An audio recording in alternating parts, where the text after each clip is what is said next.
வெள்ளையங்கிரி கோட்டை. இந்த வெள்ளையங்கிரி கோட்டை எனக்கு எப்படி வந்தது தெரியுமா உனக்கு? வெள்ளையங்கிரி கோட்டை எப்படி வந்தது? ஆமா, ஓனா தினத்திலே என்னை பெற்றெடுத்த தாய் தந்தை யார் என்று எனக்கு தெரியாது. நான் ஒரு அனாதை, ஒரு ரோட்டு ஓரமாக இருந்தேன். பாதாள நதி ஆளக்கூடிய என் மாமன் மைதாமன சூரன், அப்பேற்பட்ட மைதாமன சூரன் என்னை பார்த்து ஏதோ ஒரு குழந்தை வீதி வீதியாக அனாதையாக திரிந்து கொண்டு இருக்கிறது அப்படி என்று தன்னுடைய நாட்டுக்கு என்னை அழைத்து சென்று சீரோ சிறப்புடனே வளர்த்து கொண்டு வந்தார். அப்படி வளர்த்த உடனே தன்னுடைய வீட்டிலே ஆடு மாடுகள் நிறைய இருந்தது.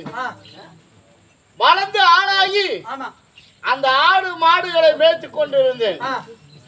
அப்படி மேய்க்கின்ற நேரத்தில் என்னை பார்த்து இந்த சிறப்பில்லை இவ்வளவு பெரிய வேலை செய்தது அப்படி என்று எனக்காகவே வெள்ளையங்கிரி கோட்டையை பட்டாபிஷேகம் சூடி வைத்தார்.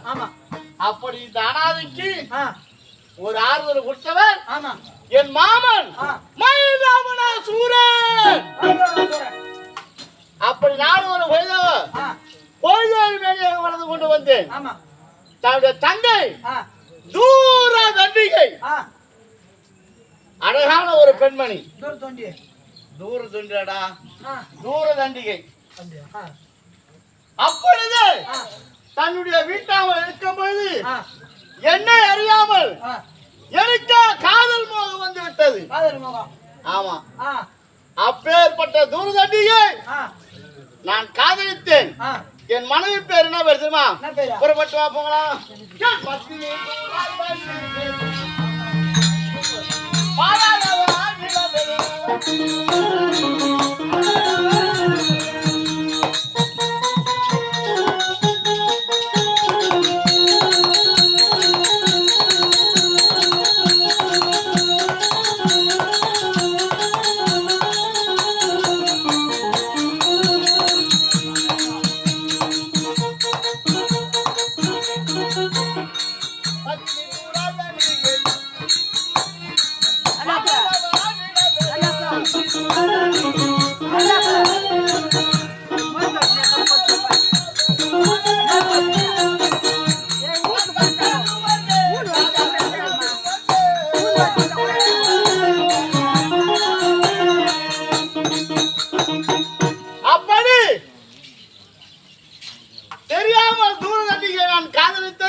என் மாமன் மைதாமன சூரனுக்கு தெரிந்து விட்டது.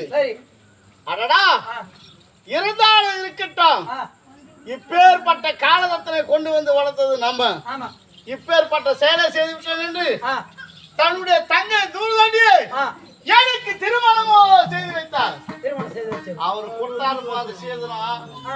இந்த ஊரு குளத்துல யாருமே கொடுத்துருக்க மாட்டாங்க. ஒரு 10 பஸ் கொடுத்தாரா? 10 பஸ், 10 லாரியா? எப்ப அதெல்லாம் ஏதுறப்ப அந்த காலத்துல.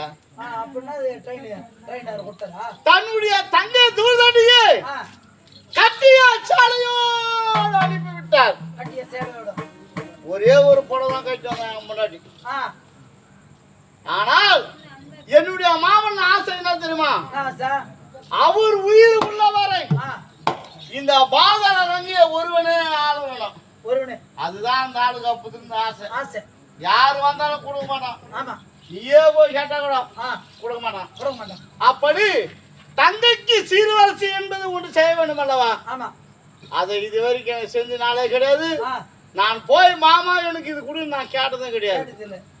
அப்படி எனக்கு திருமணம் நடந்து 4 வருடம் போய் ஒரு மெலிதாகவே என் மனைவியோ கர்ப்பத்தை அறுத்து விட்டார். அப்போது லிகிதம் அனுப்பினேன். அதுக்கு வரவில்லை. அழகான ஒரு ஆண் குழந்தை பிறந்தான். ஆமா, அதுக்கு லிகிதம் அனுப்பினேன். அதுக்கு வரவில்லை. என் மகனுக்கு அழகான பேர் சுட்டி வைத்தேன். அதுக்கும் வரல. அப்ப வந்து பாரு, ஒரு 20 கிலோ கேக் வாங்கிடா. 20 கிலோ கேக்கு கேளு. இவ்வளோ நடக்குது. அவன் எப்ப திட்டுறீங்க? நான் யார் திட்டினா? அவன் நாடகம் பொண்ணு கொடுத்தான், நீ கேட்க மாட்டியா? எவ்வளவு ஒரு பேர் சொன்னீங்கன்னா நான் ஏன் கேட்கலன்னு கேளு. என்ன சின்ன வயசுல அனாதையா இருந்தேன். என்னை கொண்டு போய் வளர்த்து ஆளாகினதே என் மாமன் தான். அதனால தன்னுடைய தங்கையே போரும் என்று இதுவரையில நான் எதுவுமே அவரை கேட்டது கிடையாது.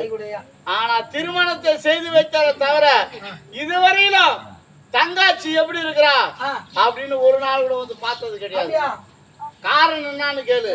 இப்போ உனக்கு ஒரு தங்காச்சி இருக்கிறாங்களா? அந்த அம்மா எந்த ஊர்ல கொடுத்துருக்குற? சரி, அந்தமான்ல கொடுத்துருக்குற.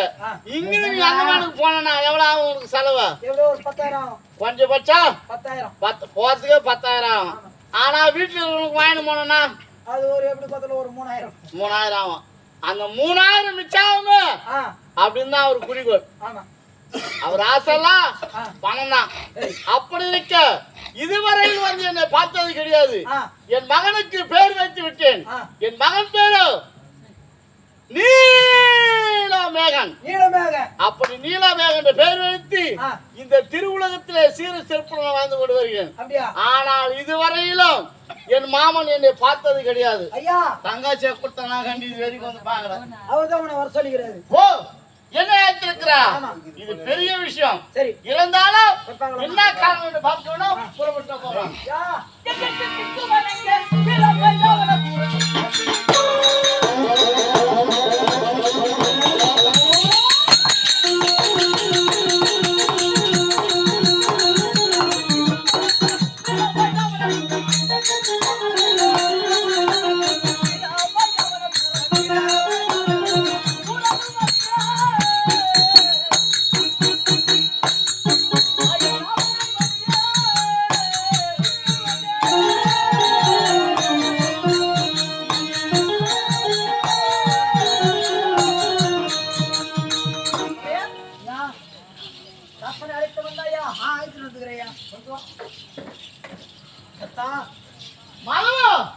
மாமா வந்து விட்டாரா? மாமா வந்துக்கிறார். வாடா.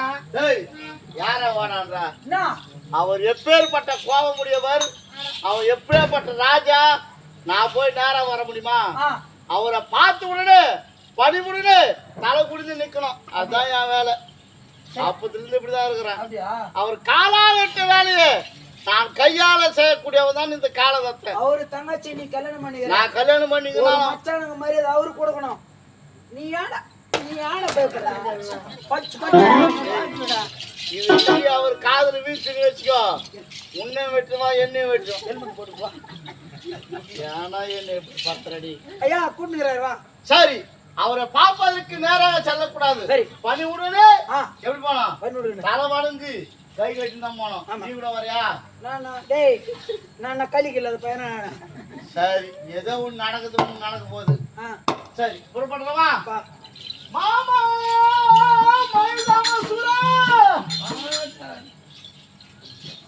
பாரு, அவர் பாக்குற பாருங்க சரி கிடையாது. பாரு, ஒரு தங்காச்சி வீட்டுக்காரன வா உட்காந்து சாப்பிட்டு நீ இது மாரி உலகத்துல எல்லாரும் மதிக்கிறானுங்க. டேய், நான் இருந்தாலும் அவன் தங்கச்சி நான் கட்டி இருக்கிறேன். அவருக்கு நான் தான் மரியாதை கொடுக்கணும். என் மச்சான் வந்தாவே சேர விட்டு நான் எழுந்துப்பேன், அவனை உட்கார வைப்பேன். அப்படி பண்றது தெரியுமா? அது உங்க வீட்டுல, எங்க வீட்டுல அப்படி கிடையாது. என் மாமன் கோவக்காரன். கோவம் அதிகம் அவருக்கா? டேய் வராது. மாமா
வாடா.